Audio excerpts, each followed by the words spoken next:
산업혁명은 새로운 기술이 등장해 인간의 삶을 획기적으로 변화시킬 때 붙일 수 있는 개념입니다. 인류는 18세기 이후 세 번의 대혁신을 경험했죠.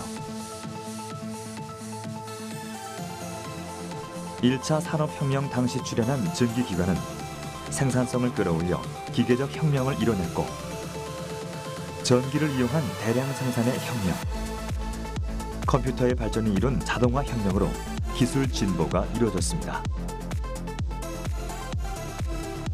그리고 네 번째 혁신이 우리 눈앞에 펼쳐졌죠. 초지능, 초연결, 초융합으로 대표되는 4차 산업혁명입니다. 정보통신 기술의 융합으로 모든 것이 연결된 보다 지능적인 사회가 탄생한 것이죠. 그리고 이러한 변화를 맞아 가파르게 성장하고 있는 분야가 있습니다. 4차 산업혁명의 출발점에 서 있는 디지털 헬스케어 시장입니다. 4차 산업혁명을 기반으로 한 헬스케어 시장의 발달은 사각지대에 있는 사람들에게 의료 혜택을 불러오고 인류 생명 연장의 꿈을 실현시킬 것으로 기대됩니다. 생명과학의 디지털화, 그 거대한 변화의 물결을 만나볼까요?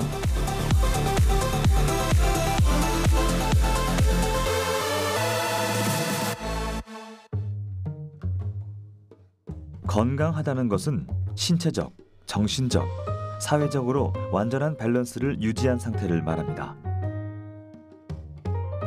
그리고 헬스케어란 건강한 삶을 누리고자 하는 라이프 케어를 뜻하죠. 헬스케어 시장은 거대하고 적용 범위가 넓습니다. 이러한 특수성 때문에 늘 ICT 기술 트렌드가 가장 먼저 반영되는 곳이기도 하죠. 헬스케어에서 새롭게 태동한 디지털 헬스케어란 인공지능, 사물 인터넷, 웨어러블 디바이스, 스마트폰 등 정보통신 기술이 의료 산업에 적용된 것을 일컫습니다. 의료 서비스의 질을 높이고 의료비 절감은 물론 의료 접근 편의성까지 높아집니다. 이미 4차 산업혁명은 전방의 산업과 융합해 우리 생활에 다양한 변화를 가져오고 있습니다. 자율주행차는 자동차 산업과 운송 산업 구조의 혁신을 불러왔고, 3D 프린터는 전통적인 공장과 생산 직종의 축소를 가져왔습니다.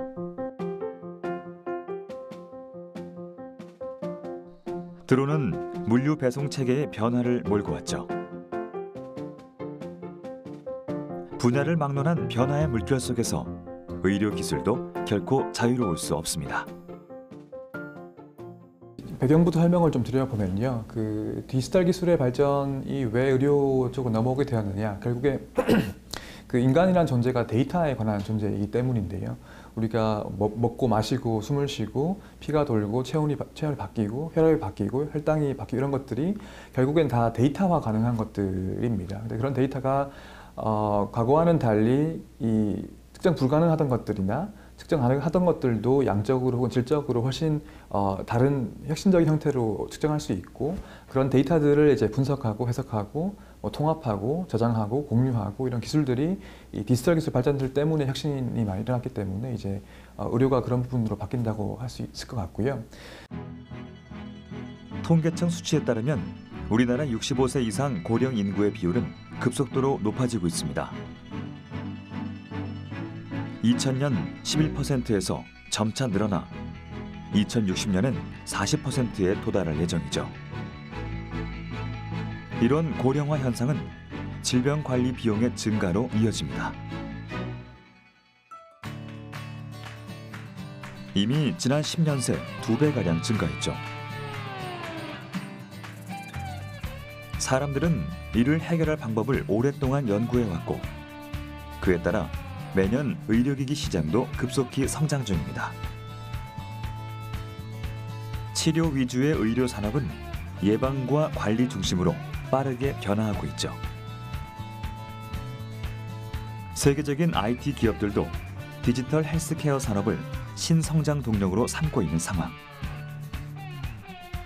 특히 착용 가능한 웨어러블은 사용자의 생체 정보를 파악, 병원에 가지 않아도 건강 체크를 가능하게 하는 세상을 열어주고 있습니다. 바로 이 스마트 벨트처럼 말이죠.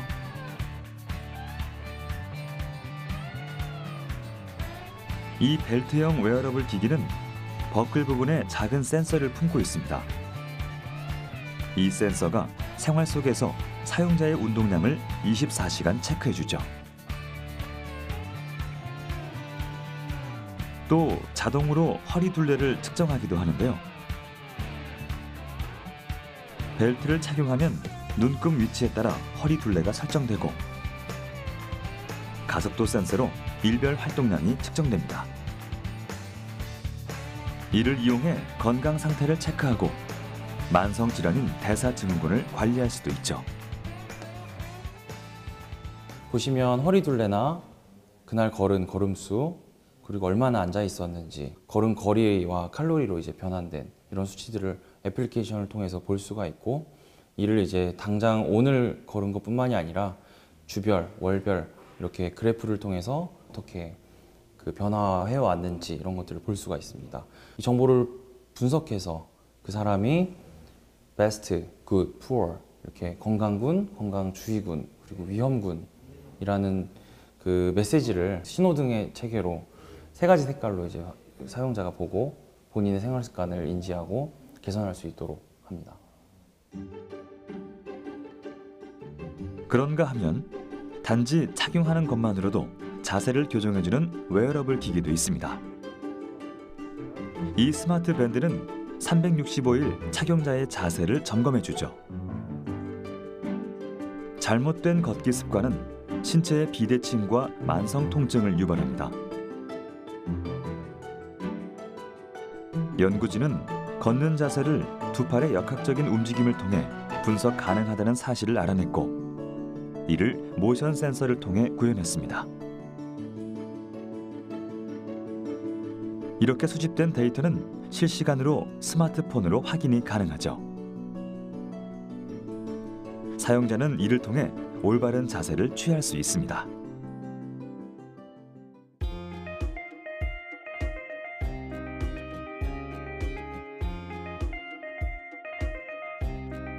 스마트폰의 보조기기에 머물렀던 웨어러블 기기는 토탈 헬스케어 의료기기로 진화하고 있습니다.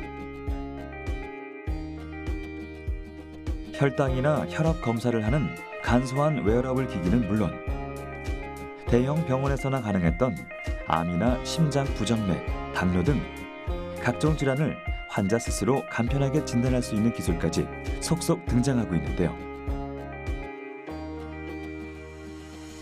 피부에 붙이는 이 센서는 청진기처럼 심장 소리를 듣게 해주죠. 눈물 속 포도당을 체크해 당뇨 여부를 검사하는 스마트 콘택트 렌즈 또한 실용화를 앞두고 있습니다. 사실 헬스케어 시장이라고 하면 이전에는 사실 병원 중심의 또는 환자를 중심으로 해서 하는 그 치료 또는 이제 일단 환자가 된 다음에 이후에 어떻게 환자를 매니지할 건가에 대한 그런 헬스케어 시장이었다고 하면 최근의 변화는 데이터가 늘어나고 새로운 기술들이 도입이 되면서 건강한 사람들, 환자 이전 상태, 즉 예방하거나 또는 조기에 진단하거나 하는 부분들이 굉장히 많이 늘어났다고 생각하시면 될 것 같습니다. 건강 수명 시대가 도래하며 사람들은 질병을 관리하며 건강한 삶을 오래도록 유지하고 싶어 합니다. 의료의 중요한 목표 중 하나도 예방적 의료를 구현하는 것이죠.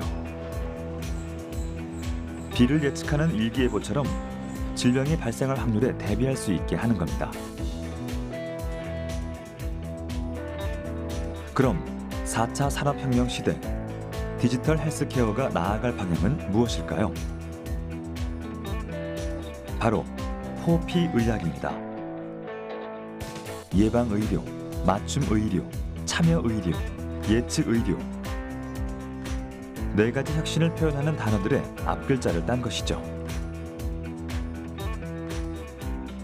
이는 2000년대 중반 시스템 생물학의 선구자였던 르로이 후드가 소개한 단어로 4차 산업혁명을 통해 구현되고 있습니다. 그 디지털 기술 때문에 이 네 가지 목표가 모두 다 더 잘 달성되는 측면들이 있는데요. 아까 데이터를 측정함으로써 그 환자에 대해 가지고 더 잘 파악할 수 있기 때문에 이게 뭐 유전 정보이든 이런 웨어러블 측정한 정보이든 더 환자에 대한 데이터를 많이 가지고 있기 때문에 정밀 의료, 맞춤 의료가 구현될 수 있고요. 그리고 데이터를 가지고서 예를 들면 인공지능으로 분석을 해서 그 질병의 징후를 미리 파악한다든지 악화되기 이전에 파악할 수 있으면 예방으로 예측 의료가 되는 것이고요. 그리고 이게 어떤 뭐 소셜 네트워크든 블록체인이든 이런 기술들도 환자가 자기 데이터를 이제 자기 주도하에서 뭐 의료기관이든 의사이든 제약사이든 뭐 연구기관이든 제공을 하게 되면 결국에 그게 환자가 참여를 하는 것이기 때문에 그 참여 의료까지도 구현될 수 있다고 보고 있습니다. 현대의학을 넘어선 미래의학은 포피의학 시대를 맞을 것으로 예측됩니다. 그렇다면 질병의 예측과 예방, 환자 맞춤형 의료 서비스로 나아가기 위한 4차 산업혁명의 핵심 기술엔 어떤 것들이 있을까요?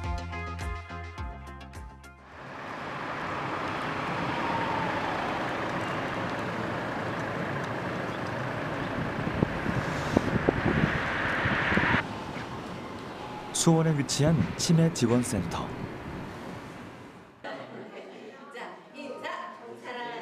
이곳의 인기 수업은 두뇌 훈련을 도와 치매 예방을 돕는 인지훈련 프로그램입니다. 하지만 전문적이고 체계적으로 인지훈련을 시킬 수 있는 특수교사의 수는 턱없이 부족한 실정. 치매 지원센터에서는 새로운 대안으로 로봇을 활용하기로 했습니다. 저희 수원시에서 2016년에 시장 창출형 로봇 보급 사업이라고 해서요. 그 사업의 일환으로 실벗이 처음 우리 수원시에 들어오게 되었고요. 그 이후에 이제 4개 구에 하나씩 실벗이 보급이 되어서 치매 예방 사업으로 운영이 되고 있습니다. 똘망똘망한 눈에 귀여운 외관. 이 녀석이 바로 치매 예방 로봇인 실벗입니다. 전국 9곳 이상의 치매 지원센터 및 실버타운에서 활약 중이죠. 치매는 아직까지 뚜렷한 원인이 밝혀지지 않았기 때문에 예방이 최선의 치료법입니다. 치매 예방을 위해서는 꾸준한 운동과 두뇌 활동, 즐거운 대인 관계가 바탕이 돼야죠. 실벗 내부에는 이를 돕는 다양한 콘텐츠가 내장돼 있습니다. 출발점과 도착점이 다를 수도 있어요. 실벗과 함께 즐거운 놀이 형태의 치매 예방 프로그램을 즐기는 어르신들. 실벗은 각 참가자의 게임 성취도를 체크해 인지 능력이 어느 정도 향상되고 있는지 확인할 수 있도록 합니다.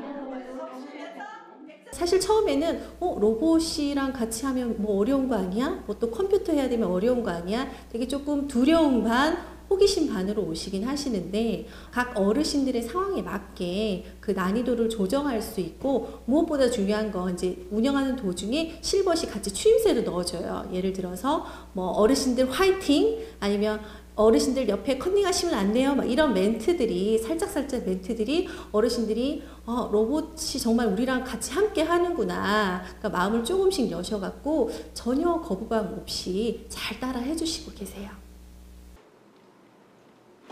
귀여운 로봇 친구와 함께하는 수업은 늘 활기가 넘치는데요. 이번 인지치료 게임은 참여자들이 실벗의 움직임을 기억해 바닥 판의 경로를 따라 걷는 훈련입니다. 그럼 출발. 잘 보고 기억하세요.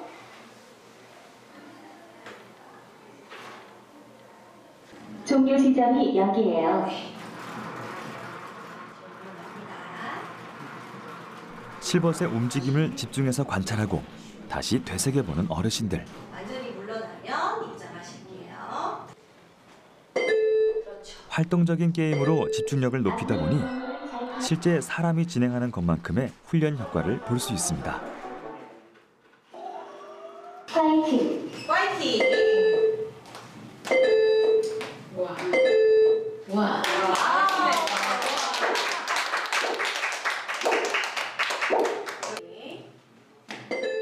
실벗이 센서를 통해 어르신들의 움직임을 자동으로 기록하고 경쾌한 소리로 경로가 맞았음을 알려줍니다.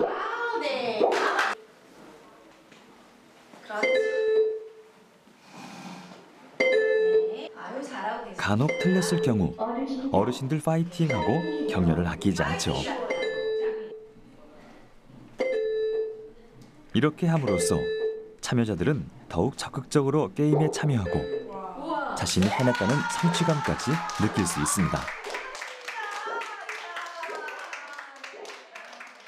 많이 즐겁고 행복하고요. 조금 머리가 맑아지는 것 같고 아무튼 도움이 되는 것 같아요. 아무튼 생활이 즐거워졌어요. 또 어린 시절로 돌아간 것 같고 집에서 있을 때보다 너무 즐거운 것 같아요. 좀 일할 때는 긴장되는 것도 있고 집에 가서는 쉬운데 여기서 너무 긴장이 조금 되고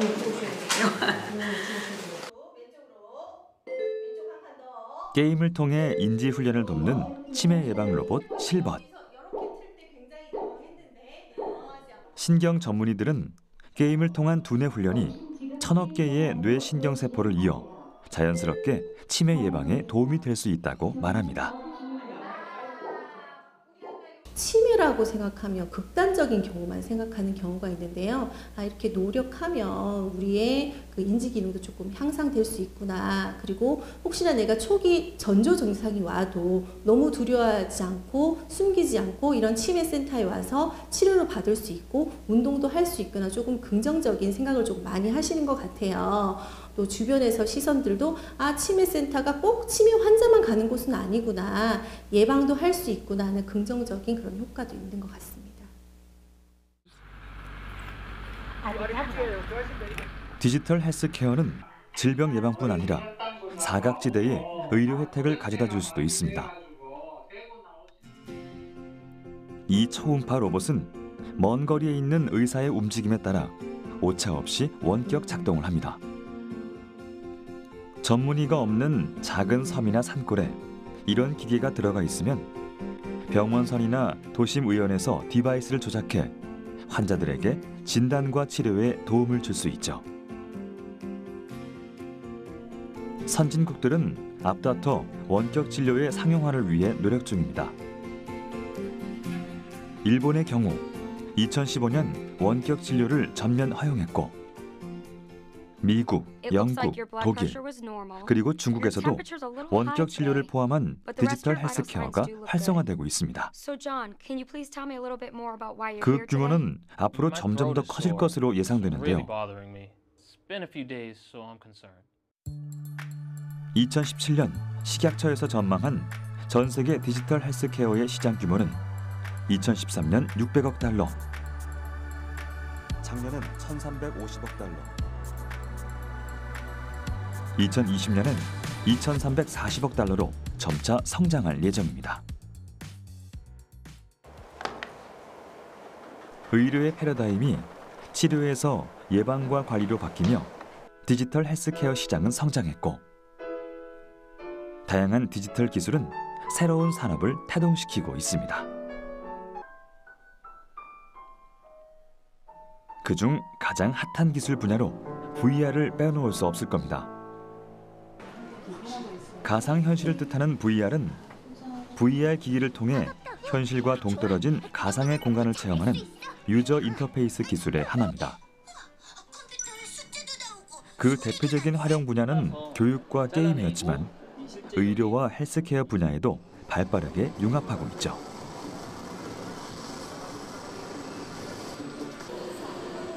이러한 가상현실은 의학 분야에서 심리치료 및 재활훈련에 큰 도움을 주고 세밀함을 요하는 수술 및 해부 연습에도 폭넓게 사용되고 있습니다. 수술 시뮬레이터를 개발하는 한 스타트업. 이곳에선 VR 기술을 이용해 백내장 수술 훈련을 돕고 있습니다. 센서를 활용한 백내장 수술 시뮬레이터는 사람 눈의 구성 요소와 움직임을 실제처럼 구현해 의사가 초정밀 수술을 연습할 수 있는 방식입니다. 과연 그 원리는 무엇일까요? 주로 영화에서 활용되어지고 있는 모션 캡처 기술과 그리고 이제 게임에서 만들어지고 있는 VR 기술들 그리고 리얼타임 렌더링 기술들을 합해가지고 화면을 만들고 있고요. 수술 환경이 이제 사람들이 어떻게 움직이는지, 수술 도구가 어떻게 움직이는지를 실시간으로 추적하고요. 그 정밀도가 1mm 이하의 정밀도가 나오게끔 저희들이 구현을 하고 있습니다. 수정체가 혼탁해져 앞이 안 보이게 되는 백내장은 국내에서 연간 40만 건의 수술이 이루어집니다. 혼탁해진 수정체를 인공 수정체로 교체하는 수술이죠. 연구에 따르면 고도의 전문성을 지닌 외과의가 되기 위해서는 2만 시간에 달하는 경험이 필요하다고 합니다. 그러나 이러한 상황에서 한 대당 4억 원에 달하는 기존의 수술 시뮬레이터로는 많은 의사들이 충분히 훈련할 기회를 얻기 힘든 것이 사실이죠. 하지만 VR을 활용하면 기존 가격의 10분의 1 수준으로 시간과 공간의 제약 없이 수술 연습이 가능합니다. 가상현실 기기를 머리에 쓰면 눈앞에 수술실이 생생하게 펼쳐지죠. 의사는 VR을 통해 환자의 해부학적 구조를 보며 시뮬레이션한 장비를 손으로 잡고 실제 환자를 수술하듯 훈련을 할 수 있습니다. 자신이 만족할 때까지 말이죠.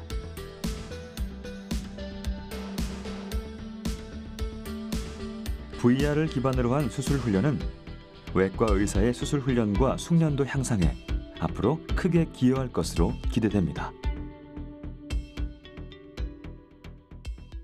실제 의사분들께서 작은 가로, 세로 1mm, 1cm 공간에서 높이 7mm 공간에서 수술하시는데 그 수술 공간에서 손의 움직임을 이제 잘 원하시는 위치에 손을 갖다 대거나 어떤 원하는 수술 방향으로 손을 움직이시는 게 중요한데요. 그 정도까지 이제 구현이 되어 있고요. 여기에 이제 앞으로 실제 눈의 망막, 그다음에 눈의 이제 각막, 그리고 눈의 수정체를 실제 물리 효과를 가지고 구현해내는 작업을 할 예정입니다. 초정밀 수술 영역은 로봇 수술 시장의 확대를 불러왔고 의료용 마이크로 로봇의 등장을 예고했습니다. 특히 우리나라는 상당한 기술력을 보유하고 있죠. 이를 통해 앞으로 보다 안전한 치료가 가능해질 것으로 보입니다. 의료용 로봇 기술 개발이 지향하는 목표는 수술 시 절개 부위를 최소화하는 것입니다. 0.3mm의 마이크로 로봇은 주사기로도 손상 부위에 삽입할 수 있습니다. 그리고 자기장을 이용해 10분 내에 원하는 부위로 로봇을 이동시킬 수 있죠. 수천 개의 줄기세포가 붙어있는 이 마이크로 로봇은 손상된 부위로 이동해 절개나 수술 없이도 손쉽게 연골을 재생시켜줍니다.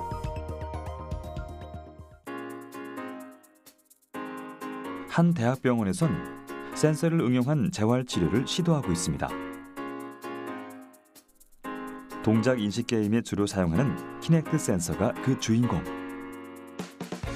3차원 깊이 인식 카메라인 키넥트는 환자의 관절 움직임을 포착, 그 운동 능력을 평가합니다. 별도의 보조 장비가 필요 없고 게임 형식이라 환자들의 만족도가 크죠. 실시간 동작 인식 카메라가 환자의 움직임을 인식해 재활 게임의 난이도를 자동으로 조절해줍니다. 무엇보다 환자가 병원에 가지 않고 집에서도 손쉽게 할 수 있다는 것이 장점입니다. 다양한 디지털 기술과 만나 눈부시게 성장하고 있는 헬스케어 산업. 이 변화는 거대한 쓰나미처럼 빠르게 우리의 생활로 스며들고 있죠. SF 영화에 나올 법한 기술과 서비스가 이미 현실에서 구현되고 있습니다. 과거에도 의료는 그 시대를 발칵 뒤집는 기술들로 첨단 기술을 선도해왔죠. 200년 전에는 의사를 상징하는 대표적인 의료도구 청진기가 발명됐고 이는 내과 질환의 혁신을 불러왔죠. 100년 전에는 X선이 발견됐습니다. 이를 시작으로 방사선 과학이 발전하며 사람의 몸속을 들여다볼 수 있게 됐죠. 50년 전 등장한 유전자 분석 기술로 과학자들은 DNA를 이해하게 됐고 개인의 건강 정보를 알 수 있게 됐습니다. 그럼 현재 가장 주목해야 할 기술은 무엇일까요? 한국정보화진흥원에 따르면 디지털 헬스케어의 기술 분야 중 빅데이터 기술이 시장 성장에 가장 중추적인 역할을 할 것으로 기대됩니다. 빅데이터를 활용한 디지털 헬스케어 산업은 인공지능, 사물 인터넷과 만나 세계적인 확대 추세에 들어서 있죠. 의료 산업은 데이터로 이루어져 있다고 해도 과언이 아닙니다. 개인의 생활 습관, 유전체 등의 헬스케어 데이터들이 통합되며 시시각각으로 변하는 건강 상태에 완성된 그림을 그릴 수 있기 때문입니다. 이렇게 모인 빅데이터를 인공지능이 분석해 새로운 정보를 환자 개인과 병원에 제공할 수 있는 거죠. 빅데이터를 알고리즘화하면 정밀 의료가 가능해져 치료의 정확도를 높이고 신약 개발이 활발히 이루어질 수 있습니다. 각종 이상 징후를 감지해 발병 예측 및 경고를 할 수도 있죠. 쉽게 생각하면 그런 거죠. 우리가 전에는 의사가 본인이 이제까지 교과서에서 보고 논문을 읽고 또는 이제 경험적으로 얻은 걸 기반으로 해서 이제 의사결정을 했으면 근데 그 데이터보다는 훨씬 더 많은 데이터, 몇 천 배, 몇만 배 되는 데이터가 있거든요. 컴퓨터도 있고 또는 이제 돌아다니는 게 있는데 그것들을 다 종합하게 되면 사실은 환자한테도 도움이 되지만 의사들이 의사결정하는데 굉장히 도움이 될 거라고 생각합니다. 언젠가는 돼야 되는 그런 방법이죠. 1980년대 신경망 이론으로 재발견된 인공지능은 현재 방대한 빅데이터를 수집하며 분석하고 스스로 학습하는 방식으로 진화할 수 있게 됐습니다. 우리에게 충격을 안겨줬던 알파고의 대국 장면은 인공지능으로 인한 큰 전환기를 예고했죠. 인공지능의 능력은 무한합니다. 긴박감 있는 영화의 예고를 만드는가 하면 그림을 그리기도 하죠. 이 인공지능은 빛의 화가 렘브란트의 작품을 300점 이상 분석했는데요. 그가 자주 사용한 구도와 색채, 유화의 질감까지 사실적으로 재현해냈습니다. 인간 고유의 영역까지 넘나드는 인공지능. 이는 미래 헬스케어를 견인할 핵심 기술이기도 합니다. 인공지능은 크게 세 가지로 크게 봅니다. 첫 번째가 뭐냐면 굉장히 복잡한 데이터를 분석해서 뭔가 의료적인 인사이트를 끌어내는 게 첫 번째인데요. 진료 기록이나 전자의무 기록을 분석해서 치료법을 권고해주는 그런 것들이 대표적인 예시이고요. 두 번째가 이제 영상 의료 데이터를 분석하는 것들인데 주로 딥러닝이 거기 해당되고 있고, 세 번째는 연속적인 의료 데이터, 체온이든 혈당이든 뇌파든 심전도든 그런 건 다 이제 연속적으로 변하는 것들인데 실시간으로 연속적으로 모니터링해서 예방하고 예측하는 기능을 하게 되는데요. 폐혈증이나 아니면 저혈당 쇼크 같은 것들도 미리 예측할 수 있기 때문에 그렇게 예측 예방한다면 결국에 치료의 범주에 들어가는 것이겠죠.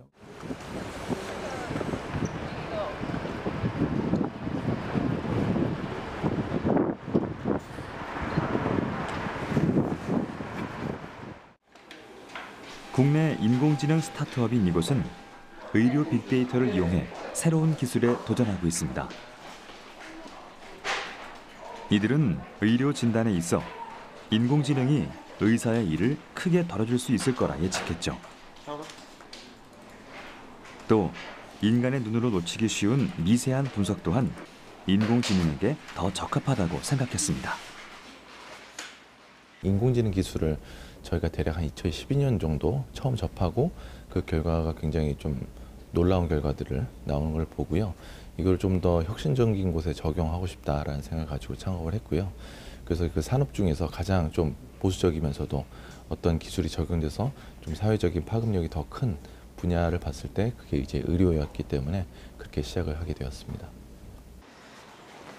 이곳에선 인공지능을 이용한 영상 판독 기술을 개발했는데요. 골 연령 진단 프로그램의 경우 아이들의 손을 찌고 4, 5초 내로 골 연령을 맞출 수 있습니다. 의사의 진단과 오차 범위는 약 6개월 정도.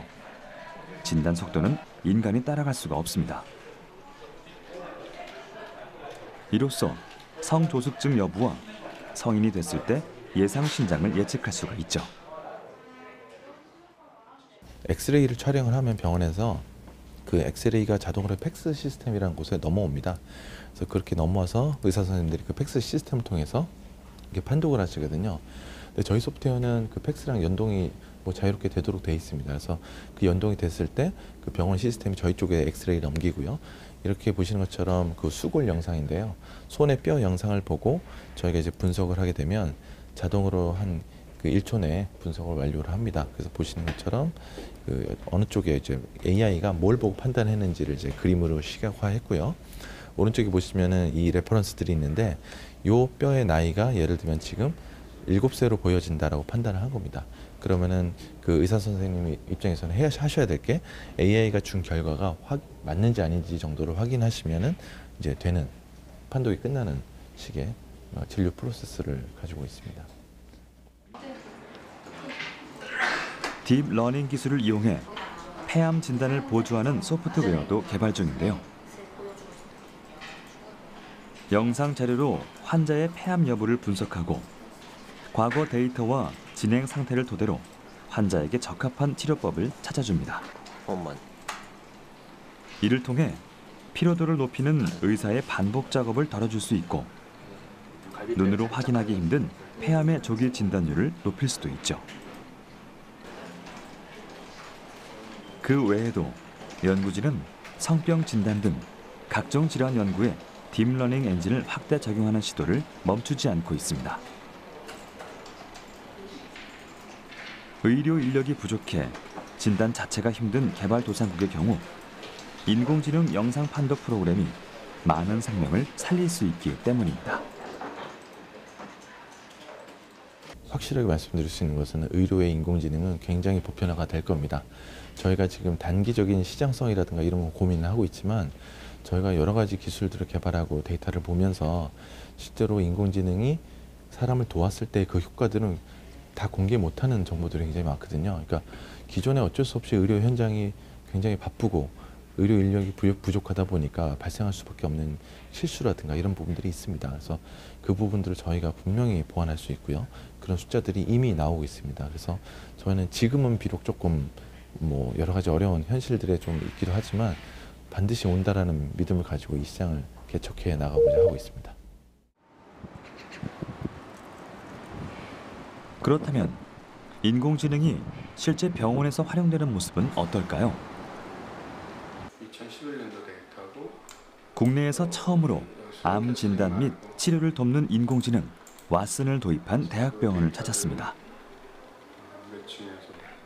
인공지능은 1,500만 쪽에 달하는 방대한 의학 자료를 스스로 습득, 10초 안에 환자에게 가장 적합한 치료 방법을 제시합니다. 그 능력은 진료에 투입되는 횟수가 늘수록 매일 최고치를 경신하며 진화하고 있죠. 처음에 저희가 2016년도 12월 달에 했을 때 암종이 5가지 암종만 커버가 됐죠. 결장암, 직장암, 유방암, 위암, 폐암 이렇게 5개 암종인데 지금은 그 이후에 이제 8개 암종이 더 추가돼서 저희 13개 정도 되고 있거든요. 그러니까 암종별로도 많이 이제 확산이 됐고 또 그 암종에 따른 이제 깊이도 이제 점점 깊어지고 있다라고 이제 저는 생각이 되고 있어. 왓슨은 2011년 미국의 한 퀴즈쇼에서 사람을 상대로 웃음에 유명세를 탔습니다. 이후 여러 분야에서 맹활약을 펼치며 의료 산업에까지 적용되는데요. 아마 인공지능 중 가장 유명한 의사일 겁니다. 왓슨의 강점은 하루 평균 100건 이상 업데이트되는 새로운 암 논문을 실시간으로 수집해 단시간에 최적의 치료법을 찾아준다는 점입니다. 과거 치료 관련 자료를 찾느라 엄청난 시간을 들였던 전문의들은 치료에만 전념할 수 있게 됐죠. 그렇다면 암 진단은 어떤 방식으로 이루어질까요? 클라우드 서버로 로그인한 뒤 암의 종류와 환자의 임상 정보를 입력합니다. 그 뒤 분석을 누르면 왓슨이 생존율과 치료법을 등급별로 제시하게 되죠. 왓슨이 제시한 치료법을 토대로 여러 분야의 전문의들이 의견을 모읍니다. 인공지능과 인간이 협력한 다학제 진료로 가장 적합한 치료 계획을 세우게 되는 거죠. 이는 미래의 오진 비율을 제로화할 것으로 기대됩니다.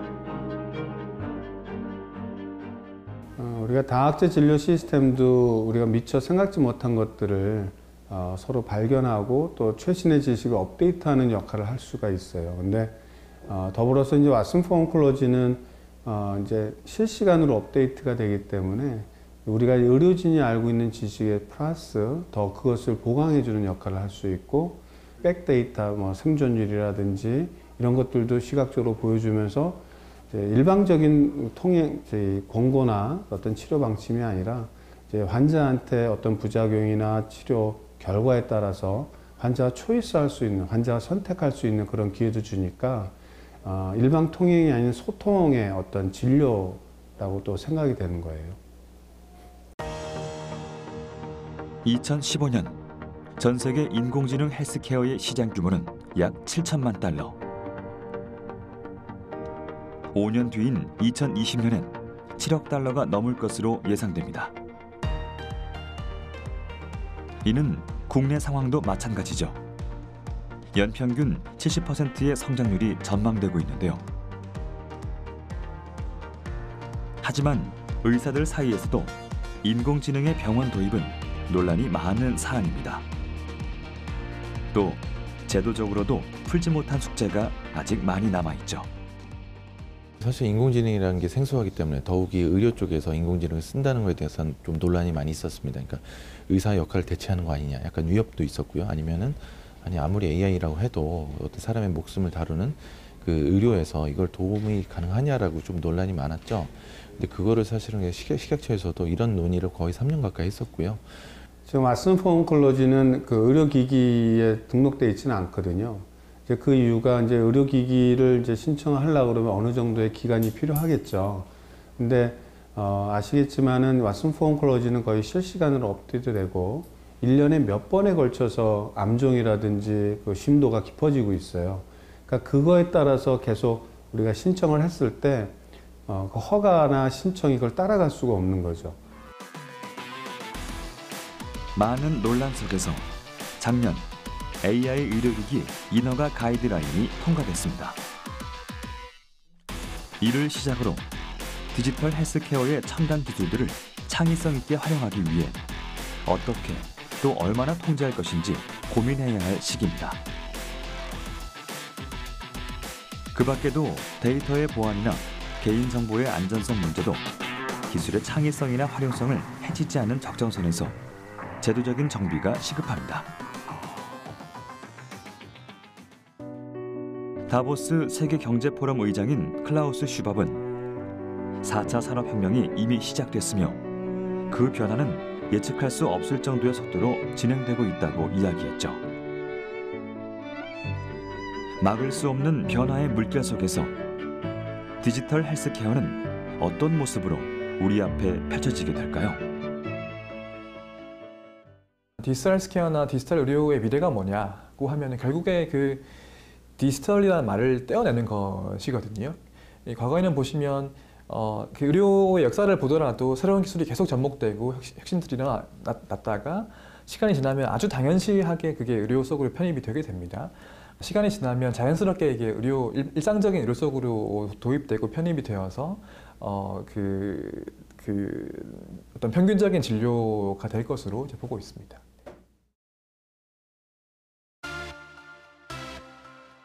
(4차) 산업혁명을 토대로 새롭게 태동한 디지털 헬스케어는 우리 생활에 엄청난 편의를 선물할 것입니다.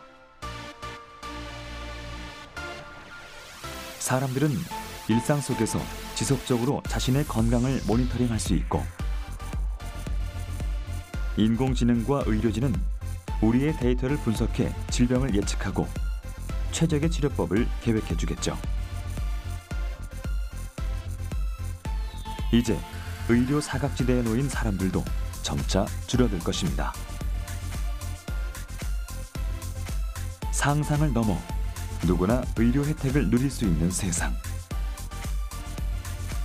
디지털 헬스케어가 가져올 생명 혁신. 그 유토피아를 기대해 봅니다.